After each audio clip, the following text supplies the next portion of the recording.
তো ভগবান বললেন, হে ব্রহ্মা, এই জগতে আমি স্বয়ং সৃষ্টি হয়েছি।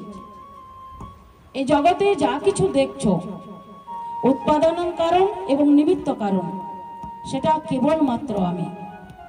তো ব্রহ্মা বললেন, এটা আবার তাই হয় নাকি? নিমিত্ত কারণ আপনি হতে পারেন, কিন্তু উপাদানের কারণ আপনি কি করে হলেন? তখন এখানে আচার্যগণ খুব সুন্দর একটা বর্ণনা করলেন। বললেন, মাকড়সা দেখেছেন? মাকড়সা সকলেই দেখেছেন। মাকড়সার জাল দেখেছেন? তাহলে মাকড়সা জালের উৎপাদন কারণ কি না? স্বয়ং মাকড়সা। আর মাকড়সার জালের উৎপাদন নিমিত্ত কারণ কি? স্বয়ং মাকড়সা। তাহলে দেখুন, এই মাকড়সার সঙ্গে ভগবানের কিন্তু খুব মিল আছে। মাকড়সার সঙ্গে ভগবানের কি মিল আছে জানেন? মাকড়সা এই জালটিকে স্বয়ং